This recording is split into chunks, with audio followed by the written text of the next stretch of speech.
అది ఈ common thing. Delhi మూలంగా బెంగాల్లో ఓటేయరు, బెంగాల్లో చూసి ఢిల్లీలో ఓటేయరు. ఇప్పుడు మహారాష్ట్రలో ఓటేసిన వాళ్ళు మరి కాశ్మీర్లో వేయలేదే, జార్ఖండ్లో ఓడిపోయారే, హర్యానాలో ఓట్లు వేస్తూ గెలిచారు కదా. కాబట్టి ఎక్కడ రాజకీయం అక్కడే. ఢిల్లీలో గెలిచేసిందని బీహార్లో గెలవదు, బీహార్లో ఓడితే కనుక ఆంధ్రప్రదేశ్లో తేడా వస్తుంది అనేది ఏం కాదు. రాజకీయం ఏ స్థానిక ఆ స్థానికమే. యుద్ధంలో వరుసపెట్టి ఒక బూస్ట్ ఏంటంటే వాళ్ళకల్లా వరుసపెట్టి అంటే మొన్ననే జరిగినటువంటి పార్లమెంట్ ఎన్నికల్లో ఒక స్పీడ్ బ్రేకర్ అయింది. అది ఆ స్పీడ్ బ్రేకర్తో కుదిపోయింది. ఇంతవరకు సాఫీగా సాగిపోయింది. అది మధ్యలో గెలిపోవటం లేవా, ఎందుకు లేవు? 2014 ఎలక్షన్లో 19 ముందు జరిగిన మధ్యప్రదేశ్, రాజస్థాన్, ఛత్తీస్గఢ్లో ఓడిపోలేదా?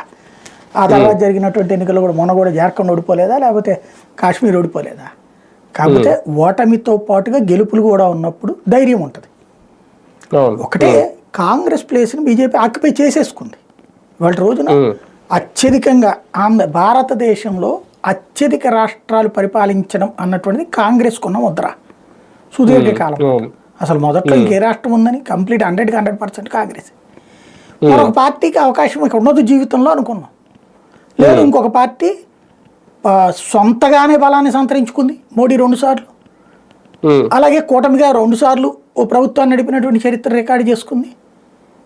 మొత్తం 3 సార్లు నడిపినట్టు. మొదటిసారి 13 నెలలు, రెండోసారి 5 ఏళ్ళు, మూడోసారి 5 ఏళ్ళు ఇప్పుడు నడుపుతున్నట్టు. కాబట్టి ఈ రికార్డులో ఉంది. నడిచేది నడిచిపోతూ ఉంటుంది అంతే.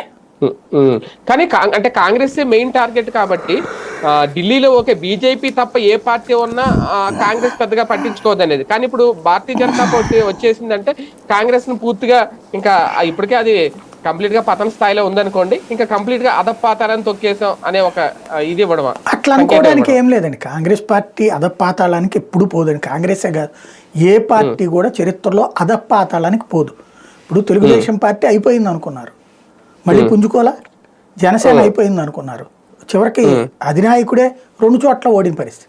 మళ్ళీ గెలవాలి అంటే కొన్ని రాష్ట్రాల్లో ఇప్పుడు ఆంధ్రప్రదేశ్ లో ఉంది. ఆంధ్రప్రదేశ్ లో కాంగ్రెస్ కోలుకోవడం అంటే ఇప్పట్లో సాధ్యమయ్యే పనేనా? అలాగే ఢిల్లీలో కూడా అది జాతీయ స్థాయి పార్టీ కదా, దాంట్లో రాష్ట్రంతో కౌంట్ చేయకూడదు కదా. జాతీయ పార్టీగా కాంగ్రెస్ ఉంటుంది. కర్ణాటకలో అధికారంలో ఉంది, 3 రాష్ట్రాల అధికారంలో ఉంది, 3 రాష్ట్రాలు